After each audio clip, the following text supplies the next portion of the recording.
I asked my followers on X today, knowing that you were going to come on, whether they had anything they wanted me to ask you. And I'll get to some of those questions throughout the course of the 2 hours. But one of the questions was, and it came up over and over, and I thought this is actually a really good one. Let me see if I can find the way they put it.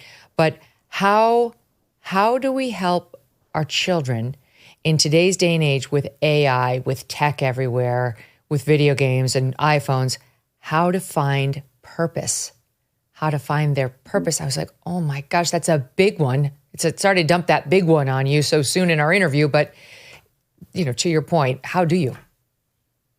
So you have to prioritize the family, and you cannot find your child's meaning of life, but you can prioritize that connection. And one of the challenges for kids is that they are looking for life meaning in all the wrong places. They're looking at Instagram and TikTok and Charlie D'Amelio, who is this hugely popular person on TikTok. And 1 in 3 12-year-olds now says that their goal in life is to be the next Charlie, to be a TikTok influencer. And that's not a good goal. It's not a good goal because it's not going to happen. And I have met with so many girls who are frustrated because they put all this effort into a TikTok video and it fizzles. They don't understand the numbers. They don't understand that there's 10 million other girls out there who are posting videos, and it's not going to happen.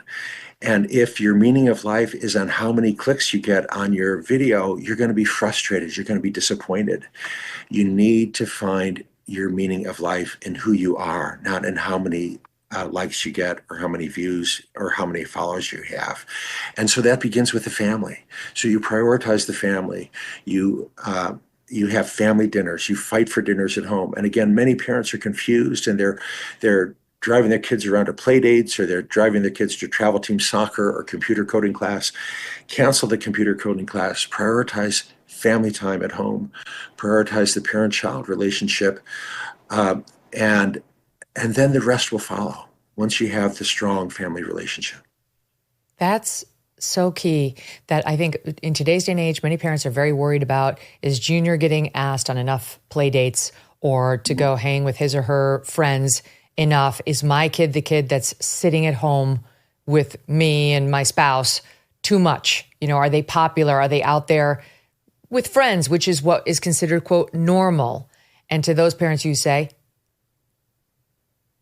I would come back to the central key point that I try to make in the new edition of my book, The Collapse of Parenting, which is that central paradox of American parenting right now, which is that parents are spending more time and more money on their kids than parents have ever done before.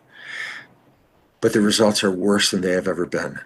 American kids are more likely to be anxious and depressed than they have ever been. They are in worse shape physically than they have ever been. They are less fit than they have ever been. They are heavier than they have ever been. So bluntly, American parents are doing it all wrong because American parents are really confused.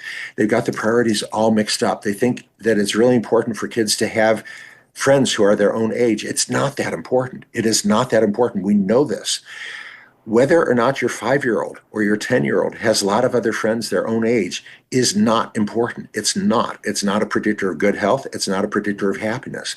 What predicts health and happiness for your 5-year-old, for your 10-year-old? The parent-child relationship is the most important thing. It is. We know this. The data is there. So your first priority should not be driving your kid around to play dates. Your first priority should be building the parent-child relationship. So one of my presentations for parents of young kids is titled Cancel the Play Date. Make a family date instead. On that Saturday, those precious hours on a Saturday when you actually have some time, don't drive your kid to a play date.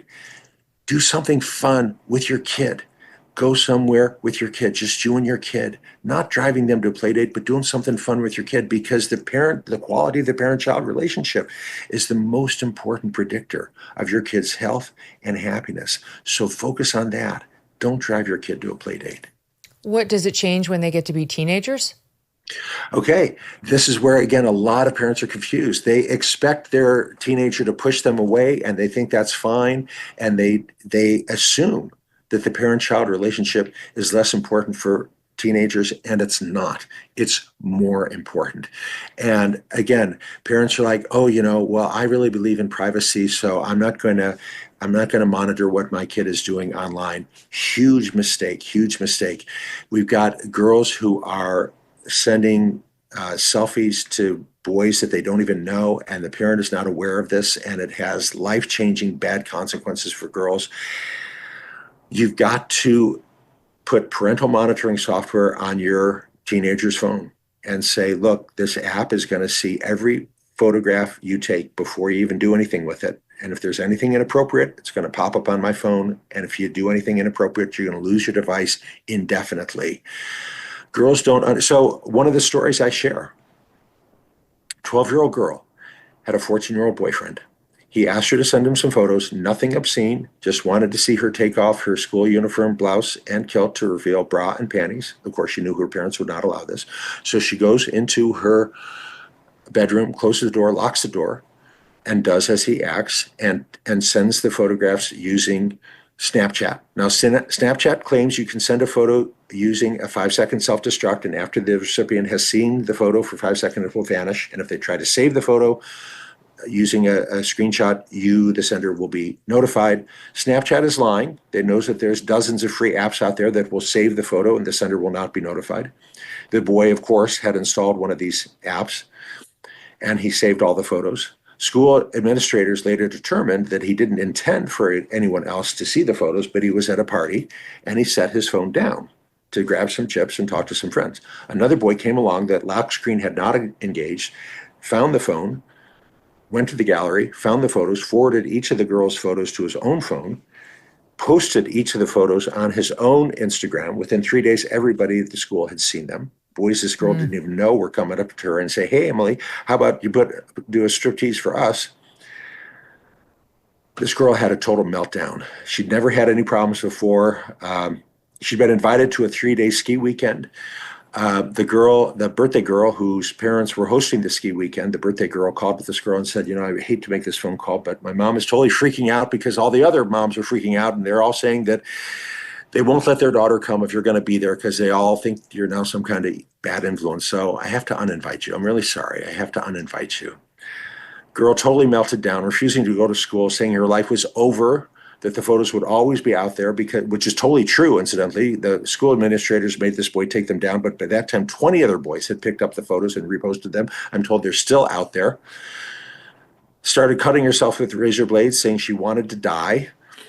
The parents took her to the doctor. Doctor diagnosed depression, prescribed Lexapro, 10 milligrams, and arranged for urgent psychotherapy. That accomplished nothing. So you now have a 12-year-old girl with depression, not responding to medication or psychotherapy. Who's at fault? The girl? Her boyfriend? The other boy? The parents are to blame. Look, this is a very grown-up device. With this device, I can take a photo and send a photo, and once I send that photo, I have no control over what happens to it, over who sees it. If you're going to put a device like this in the hands of a child, then you are responsible for every photo they take and everyone who sees it. You must install parental monitoring software if you're going to give a device to a child under 18. And explain to your kid, the app is going to see every photo you take as soon as you take it. If it's anything inappropriate, it's going to pop up on my photo. You're going to lose the device indefinitely. And parents will push back. Parents will say, look, I believe in privacy. I don't want to see my kid's photo. If she don't want to see my photo, if she don't want me to see her photos, I'm fine with that. I don't want to see her photo if she don't want to see my photo. And I say to that parent, look, privacy is great. You want to share a photo privately? Here's what you do. You print it out on a piece of photo paper. And then you take it over your friend's house and show it to them, and then you shred it. That's privacy. There is no such thing as privacy when you share a photo with a phone. And you know who didn't get the memo? Jeff Bezos, one of the world's richest men, shared photos with his girlfriend, and they were leaked. And you know who else didn't get the memo? General David Petraeus. Same story a few years earlier, had all of his passwords and his two-factor authentication, thought it could not be hacked. Anything can be hacked. The moral of the story of Jeff Bezos and David Petraeus: don't share any photo with a device unless you're prepared for grandma to see it in the newspaper. And you don't share that by preaching that. You communicate that by saying, I've installed an app on your phone. Do not share a photo. Do not take a photo unless you're prepared for everybody to see it. And again, American parents will push back and they'll say, oh, come on, my daughter's just going to Google, how do I get around parental controls on NetNanny? Well, I've actually spoken with employees at NetNanny, and they told me that they have colleagues whose full-time job is to Google the phrase, how do I get around parental controls on NetNanny? And if they find that some kid has found a hole, they patch it, usually within hours, and the app will update.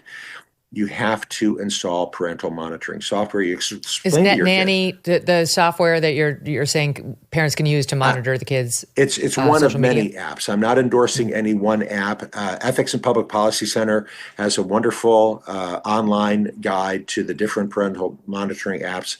That's Ryan Anderson's group, Ethics and Public Policy Center. They've got a good online resource that reviews all the different parental monitoring apps. But yeah, NetNanny is one, Bark, Circle, there's a bunch of them. I don't endorse any one app. They're all very similar. They'll all give you a dashboard on your phone. They'll all light up if they see anything inappropriate. But you got to use one of these. For those of us who have been holding our breath for the past several months, waiting for this election, we can finally exhale. Work can now be done on the major issues this country's facing, one of the most significant being our national debt. The fact is our nation's broke, and that debt is a house of cards that cannot be quickly dismantled. So the strategy for you probably remains the same when it comes to your investments. You might want to diversify your savings. This is why I want to tell you about Birch Gold. So many things are out of our control, out of our president's control, so it can be important to have a safe haven for your savings. Birch Gold Group can help you convert an IRA or 401k into an IRA in physical gold. And the best news is it does not cost you 1 cent out of pocket. Text MK to 989898 to get your free info kit on gold. Plus, right now you will receive a free 1-ounce silver eagle for every $5,000 purchased. Protect your savings with Birch Gold and text MK to 989898 to claim your eligibility for free silver today. Thanks so much for watching. If you like what you just saw, hit the subscribe button for more clips and full episodes.